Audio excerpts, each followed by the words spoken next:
Indian ocean reason में Pakistan navy की क्या इम्पोर्टेंस है और पाकिस्तान नेवी किस तरह अपना किरदार अदा कर रही है, इस पर ज़रा रोशनी डालें कि जितने चैलेंजेस हैं हमें, चाहे वो सिक्योरिटी पॉइंट ऑफ व्यू से हो या ट्रेड पॉइंट ऑफ व्यू से हो, तो पाकिस्तान नेवी का यहाँ पे क्या किरदार है और क्या इम्पोर्टेंस है? अच्छा, जब हम नेवी की बात करते हैं तो किसी भी स्टेट की नेवी का की रोल क्या है? एक वहाँ के सबसे आपका जो सी वर्ड डिफेंस है उसको इंश्योर करना, ठीक है, चाहे वो अग्रेशन किसी भी स्टेट की तरफ जो हो।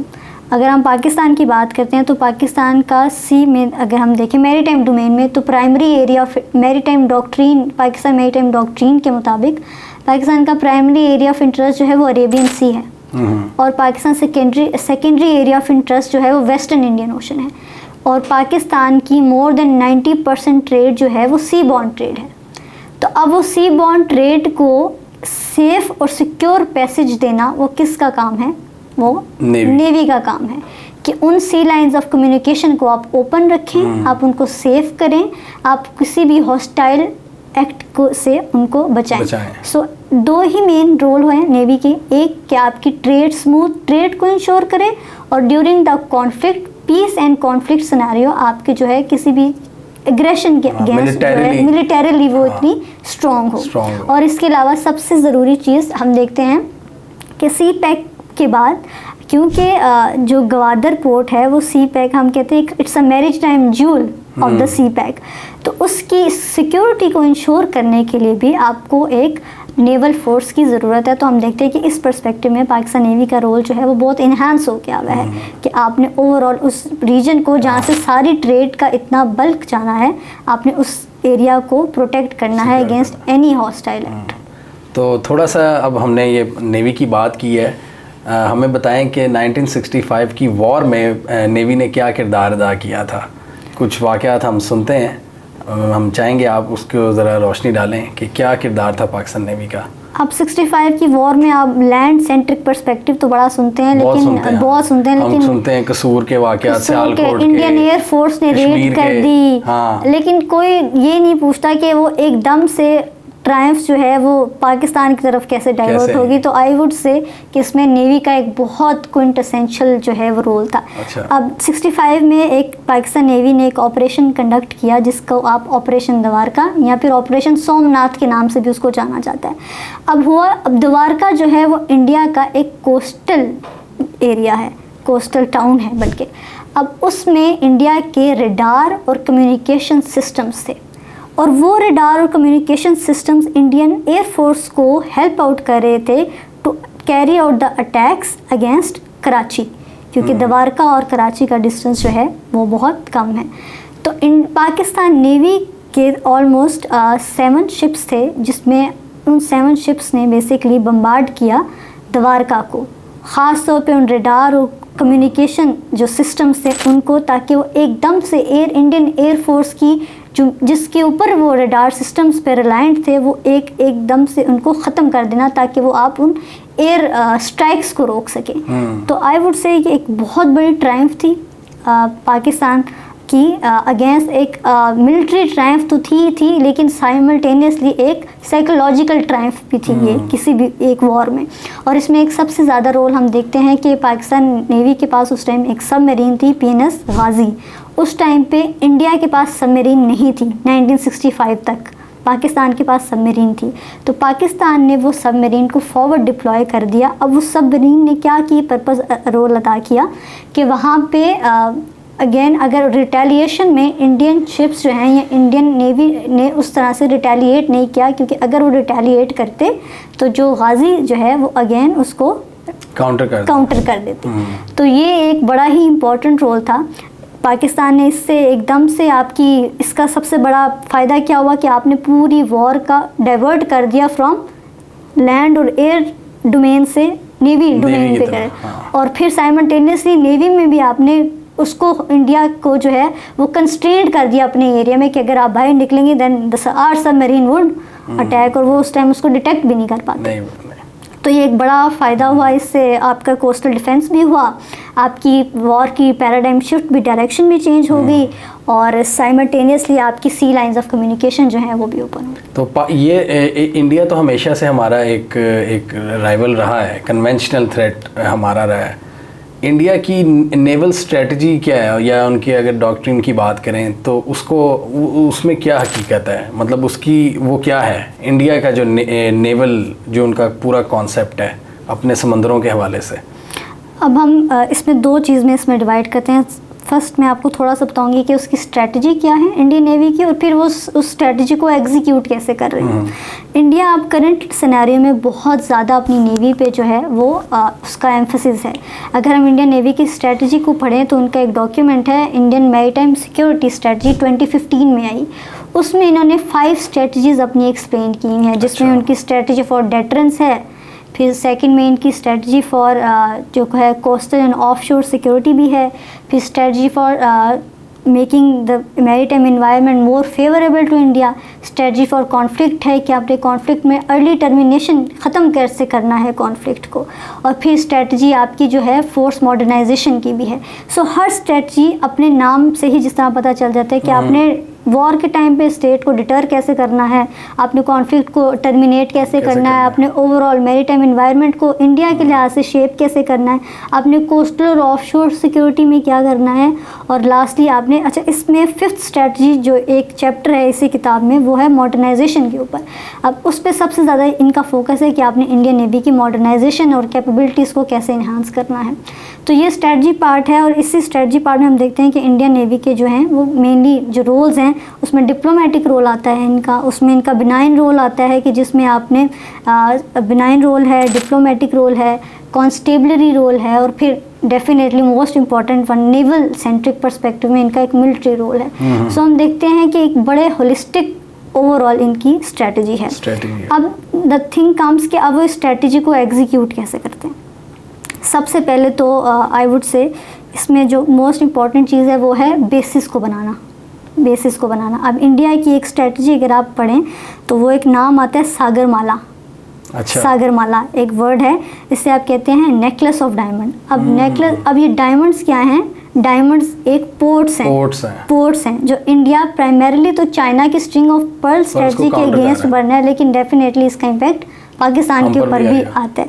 इंडिया ने डिफरेंट जगहों पे अपनी पोर्ट्स बनाई। इंडिया ने चाबहार में ईरान के साथ डील की, इंडिया ने ओमान में दुकम के साथ पोर्ट बनाई, इंडिया ने सबांग पोर्ट बनाई, चंगी बेस बनाई, इंडिया ने मिनिकॉय लक्षद्वीप आइलैंड में मिनिकॉय बेस बनाई। साइमल्टेनियसली इनकी एक कमांड है अंडमान एंड निकोबार कमांड, उसमें ये बहुत ज़्यादा मिलिटराइजेशन कर रहे हैं। सो ओवरऑल हम देखते हैं कि इस नेकलेस ऑफ डायमंड स्ट्रेटजी के थ्रू इंडिया जो है अपनी बहुत बेसिस जो है वो बना रहा है, और बेसिस का सबसे मकसद क्या है? Choke point dominance.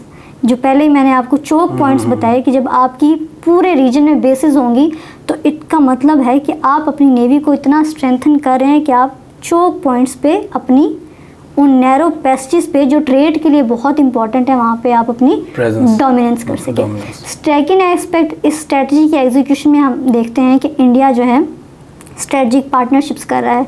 ऑल्दो पहले हम इसको बहुत डिटेल में मेंशन कर चुके हैं, जिस तरह इंडिया अपनी क्वाड में मेंबर है, इंडिया जो है गल्फ़ के साथ कोऑपरेशन कर रहा है, इंडिया यूनाइटेड स्टेट्स का स्ट्रेटजिक पार्टनरशिप है। तो मैरीटाइम डोमेन में जो इनकी कोऑपरेशन है वो it is also a manifestation कि वो किस तरह से अपनी नेवल स्ट्रेटजी को एग्जीक्यूट कर रहे हैं। वो आपको डिप्लोमेटिकली भी स्ट्रॉन्ग करता है और मिलिटरीली भी स्ट्रॉन्ग करता है।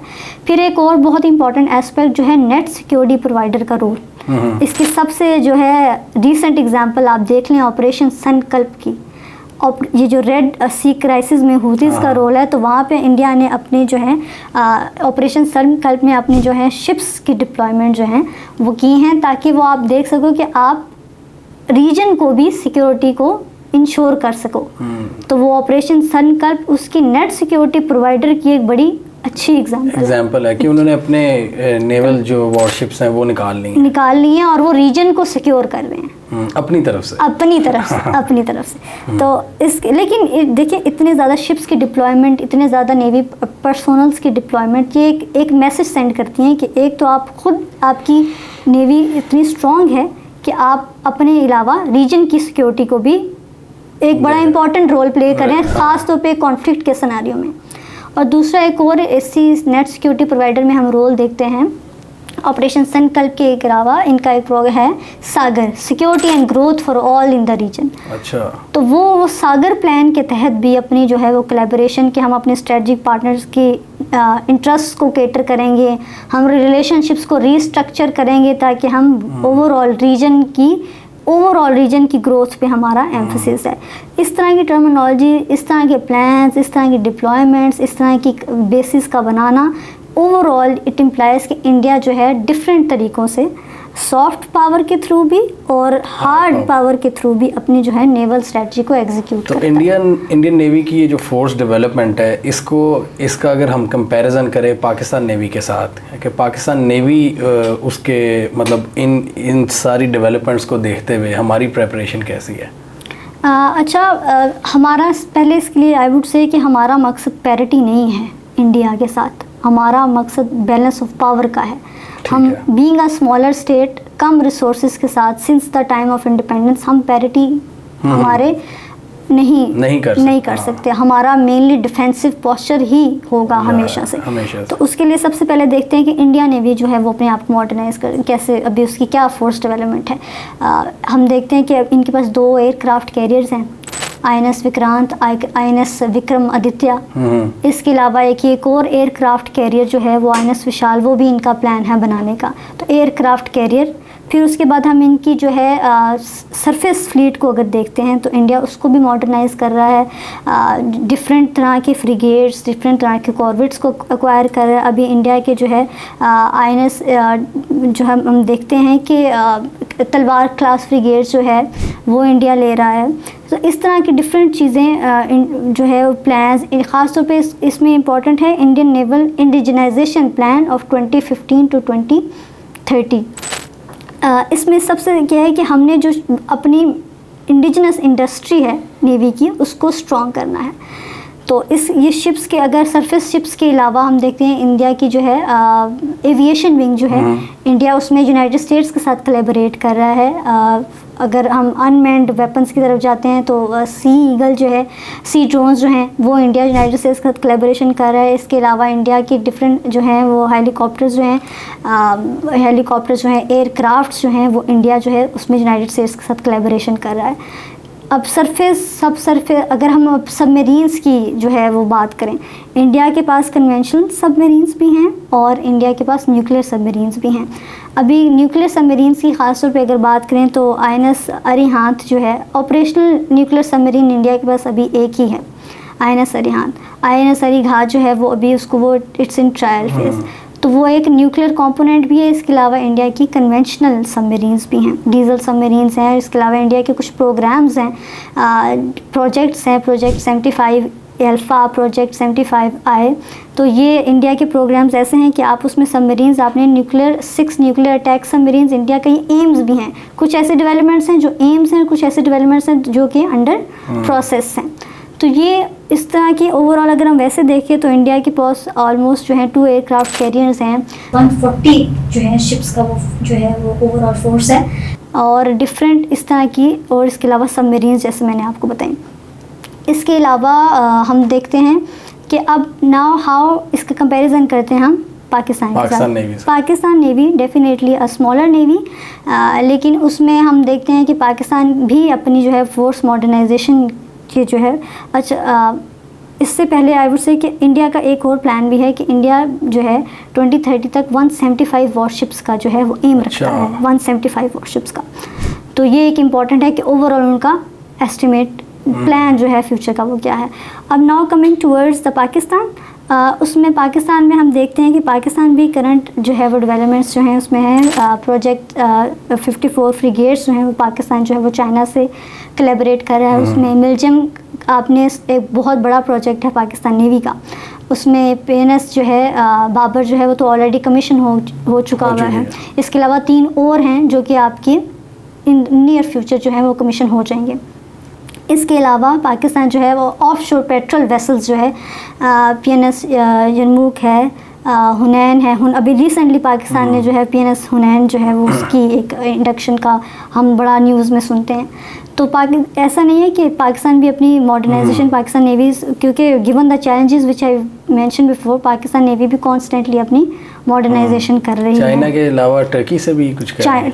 जो मिलजेम प्रोजेक्ट है, इतना बड़ा प्रोजेक्ट है, वो पाकिस्तान नेवी का टर्की के साथ ही है। ठीक। और उसमें से जैसे मैंने मेंशन किया, एक तो ऑलरेडी कमीशन है और 3 that would be in commission in the near future. और चाइना और टर्की के साथ कोलैबोरेशन के अलावा जो हम देखते हैं कि ऑफशोर पेट्रोल वेसल, जिस तरह कि मैंने आपको बताया, इसके अलावा अब हम सबमरीन्स की बात करें पाकिस्तान के केस में, तो सबमरीन्स पाकिस्तान जो हैं वो 8 हैंगोर क्लास सबमरीन्स जो हैं वो पाकिस्तान की एक बड़ा इंपॉर्टेंट प्रोजेक्ट है जो आपकी जो है सब सरफेस कैपेबिलिटीज़ को जो है वो इन्हांस करता है। तो वो एक इम्पॉर्टेंट एस्पेक्ट है बड़ा। इसके अलावा हम देखते हैं पाकिस्तान जो है वो develop its main programme is Jinnah class frigates जो है। इसके अलावा पाकिस्तान अपने जो क्रूज़ मिज़ल्स हैं, नेवल जो है वो भी बना रहा है। तो ये सारी डेवलपमेंट जो हैं दैट बेसिकली इंटेंट कि आपकी फोर्स मॉडर्नाइजेशन और कैपेबिलिटी इन्हांसमेंट हो विज़ योर एनिमी। तो वे फॉरवर्ड क्या देखती हैं आप पाकिस्तान के लिए, और इसमें नेवी का क्या किरदार होगा? हम अगर देखें पाकिस्तान के लिए इस time the need of hours, क्योंकि हम देखते हैं कि सारे चैलेंजेस हैं, इतने ज़्यादा चैलेंजेस हैं, तो पाकिस्तान क्या वे आउट करे उसके लिए।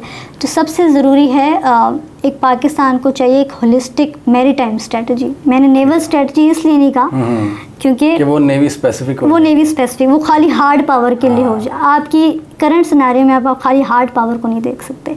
मैरीटाइम स्ट्रेटजी का मतलब है कि आपका सॉफ्ट और हार्ड पावर दोनों है। सॉफ्ट पावर में पाकिस्तान को सबसे ज़रूरी है जो अपना ब्लू पोटेंशियल है। अब ब्लू पोटेंशियल का क्या मतलब है कि जो ओशन रिलेटेड पोटेंशियल है पाकिस्तान का, जिसे हम ब्लू इकॉनमी भी, ऐसी इकॉनमी जो कि समंदर से रिलेटेड हो, वो पाकिस्तान के पास बहुत कोलोसल जो है वो पोटेंशियल है पाकिस्तान का। स्पेशल इकोनॉमिक जोन जो आपका है। हाँ, आप गवादर पोर्ट को ऑपरेशनलाइज करें, आप ट्रेड के ऊपर फोकस करें, आप शिप बिल्डिंग और शिप ब्रेकिंग सेक्टर, खासतौर पे एक वक्त था जब पाकिस्तान अब अपने शिप ब्रेकिंग सेक्टर में बहुत आगे था। अब आपकी शिप ब्रेकिंग इंडस्ट्री जो है वो बिल्कुल हाइंड साइड पे चली गई हुई है। तो ये सारी और इसके अलावा फिशरीज़ है, आपका ये सारा लिविंग जो आपके इनरिच रिसोर्सेज हैं, नेचुरल रिसोर्सेज हैं, आप उनको एक्सप्लॉइट करें। तो ओवरऑल जो आपकी ओशन इकोनॉमी है, इस कदर ज़्यादा वहाँ पे पोटेंशियल होने के बावजूद भी पाकिस्तान उनको, क्योंकि अगेन अभी तक हमारा माइंडसेट जो है वो कॉन्टिनेंटल ही है। तो सबसे पहले मुझे लगता है कि किसी भी स्टेट की स्टैंडिंग को बढ़ाने के लिए उसको इकोनॉमिकली बहुत स्ट्रॉन्ग होना ज़रूरी है। तो सबसे पहले तो आप अपना ब्लू इकोनॉमी पोटेंशियल को अच्छे से हार्नस करें। फिर उससे साइमल्टेनियसली आपको डिफेंस की भी ज़रूरत है कि अगर आपका एनिमी, अगर आपकी एसिमेट्री जो है, आपकी पैरिटी तो आपका गोल नहीं है, लेकिन बैलेंस ऑफ पावर तो आपने एनिमीज़ के अगेंस्ट रखना है। तो पाकिस्तान को अपनी फोर्स मॉडर्नाइजेशन, जो कि एक बड़ी अच्छी एफर्ट पाकिस्तान नेवी ऑलरेडी कर रही है, उसको बढ़ाने की ज़रूरत है।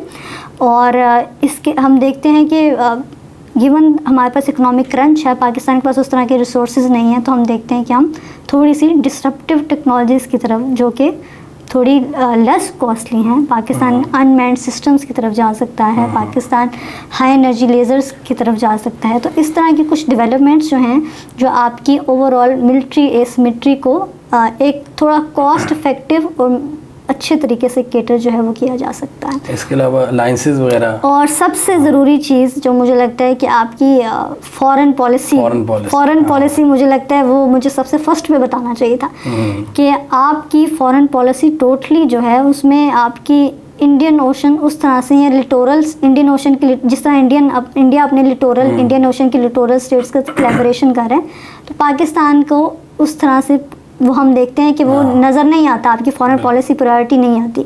तो उसी तरह से पाकिस्तान, अगर इंडिया हर जगह पे अपनी बेसिस बना रहा है, तो आप एटलीस्ट बेसिस ना बना सकें तो आप एटलीस्ट कोलैबोरेशन इकॉनमी में करना शुरू कर दें। डिफरेंट आप नॉन ट्रेडिशनल डोमेन में कोलैबोरेशन स्टार्ट करें, ताकि आप डिप्लोमेटिकली आइसोलेट ना हों।